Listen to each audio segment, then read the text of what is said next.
భగవద్బంధువులందరికీ నమస్కారం. హిందూ ప్యాడ్ ఛానల్కి స్వాగతం. స్కంద పురాణాంతర్గత వైశాఖమాస మహాత్మ్యము.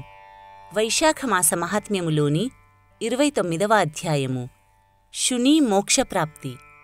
నారదుడు అంబరీషునితో వైశాఖ మహిమను ఇలా వివరింపసాగెను. శృతదేవుడు శృతకీర్తి మహారాజుతో ఇలా పలికెను.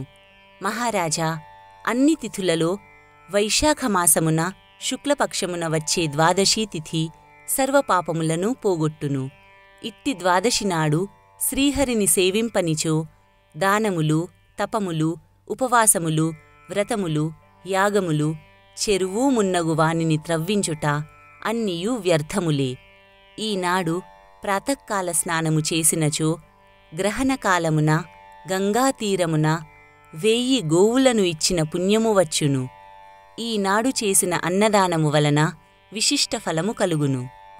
ఈనాడు యముణ్ణి, పితృదేవతలను, గురువులను, దేవతలను, విష్ణువును అర్చించి జలకలశమును, దధ్యన్నమును ఇచ్చినచో వచ్చు ఫలము మాటలకందనిది, అనగా చెప్పలేనంత పుణ్యమును కలిగించునని భావము.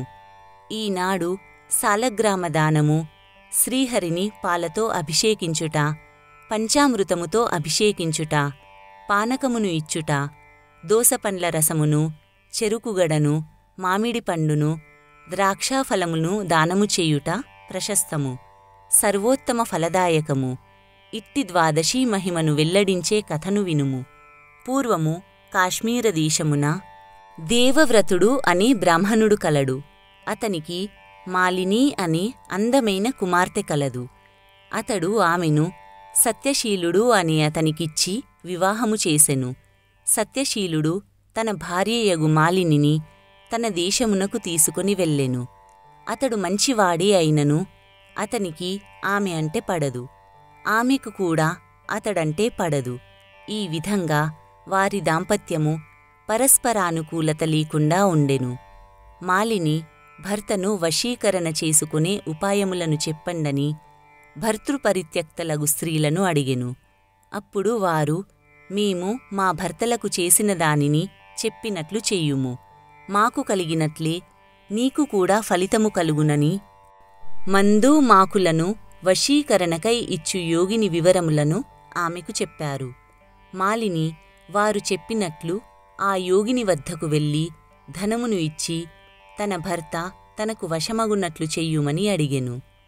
యోగినికి ధనమును, తన చేతి ఉంగరమును ఇచ్చెను. యోగిని ఆమెకు ఒక మంత్రమును ఉపదేశించెను.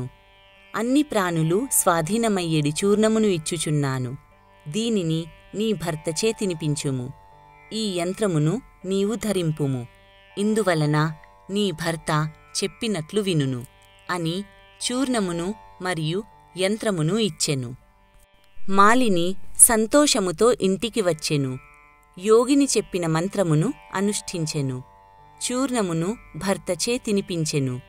యంత్రమును తాను కట్టుకొనెను. ఆమె భర్తకు ఆ చూర్ణమును తినుటచే వ్యాధి కలిగెను. మరికొన్ని దినములకు అతడు ఏమీ అనలేనివాడు, చెయ్యలేనివాడు అయ్యెను. దురాచారురాలు అగు ఆమె భర్త మరణించినచో తాను అలంకారములను విడవవలసి వస్తుందని బాధపడెను. మరలా యోగిని వద్దకు వెళ్ళెను. ఆమె ఇచ్చిన దానిని భర్తచే తినిపించెను. అప్పుడు అతని ఆరోగ్యము బాగుపడెను. కాని ఆమె స్వేచ్ఛగా చరించుచు విటులతో కాలక్షేపము చేయుటచే ఆమెకు వ్యాధులు కలిగి పలు బాధలు పడి తుదకు మరణించెను. యమలోకమును చేరి పెక్కు చిత్రవిచిత్రములగు హింసలను అనుభవించెను. పలుమార్లు కుక్కగా జన్మించెను. కుక్క రూపమున ఉన్నను ఆమెకు వ్యాధులు తప్పలేదు. సవ్వీర దేశమున పద్మబంధువు అనే బ్రాహ్మణుని ఇంట పనిచేయు దాసిగృహమందు కుక్కగా ఉండెను. ఇలా 30 సంవత్సరములు గడిచినవి. ఒకప్పుడు వైశాఖమాసమున ద్వాదశి నాడు పద్మబంధువు కుమారుడు నదీస్నానము చేసి తిరిగి వచ్చి తులసి అరుగు వద్దకు వచ్చి పాదములను కడుక్కొనెను. సూర్యోదయమునకు ముందే వచ్చిన దాసితో బాటు వచ్చిన కుక్క తులసి అరుగు కింద పడుకొని ఉన్నది. బ్రాహ్మణుడు పాదములు కడుక్కొన్న నీరు అరుగుపై నుండి జారి క్రింద పడుకొని ఉన్న కుక్కపై పడెను. ఆ పవిత్ర జలస్పర్శ చేత కుక్కకు పూర్వజన్మ స్మృతి కలిగెను. తాను చేసిన పాపములకు మిగుల పశ్చాత్తాపము కలిగెను. తాను చేసిన దోషములనన్నింటినీ చెప్పి, విప్రోత్తమా, దీనురాలనైన నాపై దయ ఉంచి వైశాఖ శుద్ధ ద్వాదశి నాడు చేసిన పుణ్యకార్యములను పుణ్యఫలమును నాకు ధారపోసి నన్ను రక్షింపుము అని బహువిధములుగా వేడుకొనెను. కుక్క మాట్లాడుట ఏమిటా అని ఆశ్చర్యపడిన ఆ బ్రాహ్మణుడు అది చేసిన పాపములను విని ఏవగించుకొనెను. తాను ద్వాదశి నాడు చేసిన ప్రాతకాల నదీ స్నానము, పూజ, కథాశ్రవణము, జపము, తపము, హోమము, ఉపవాసము మున్నగు పుణ్యకార్యముల పుణ్యఫలమును ఇచ్చుటకు అతడు అంగీకరించలేదు. అప్పుడు కుక్క రూపమున ఉన్న మాలిని మరలా పెక్కు విధములుగా దీనురాలై ప్రార్థించెను. కాని బ్రాహ్మణుడు అందులకు అంగీకరించలేదు. అప్పుడు ఆ కుక్క మిక్కిలి దీనముగా, దయాశాలి పద్మబంధు, నన్ను దయచూడుము. గృహస్థుడు తను పోషింపదగిన వారిని రక్షించుట ధర్మము. నీచులు, కాకులు, కుక్కలు ఆ ఇంటిలోని బలులను ఉచ్ఛిష్టములను తినుటచేత వానికి పోష్యములై రక్షింపదగి ఉన్నవి. కావున నేను నీకు పోష్యురాలను, రక్షింపదగిన దానను.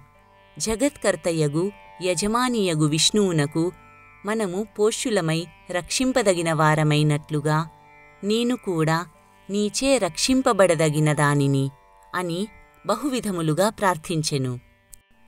పద్మబంధువు దాని మాటలను విని వెలుపలికి వచ్చి, ఇదంతా ఏమిటి అని పుత్రుణ్ణి అడిగెను. అప్పుడు పుత్రుడు చెప్పిన వృత్తాంతమును, కుక్క మాటలను విని పద్మబంధువు ఆశ్చర్యపడెను. అతడు పుత్రుణ్ణి చూసి, నాయనా, నీవు ఇలా పలుకరాదు. సజ్జనులు ఇలా మాట్లాడరు. పాపాత్ములు తమ సౌఖ్యముల కొరకై పాపములను చేసి అవమానితులగుచున్నారు. సజ్జనులు పరోపకారము కొరకై పాటుపడుతారు. చంద్రుడు, సూర్యుడు, వాయువు, భూమి, అగ్ని, నీరు, చందనము, వృక్షములు, సజ్జనులు పరోపకారమునకై మాత్రమే ఉన్నారు. వారు చేసే పనులన్నీ పరోపకారములే. వారి కొరకై ఏమీ ఉండదు. గమనించితివా?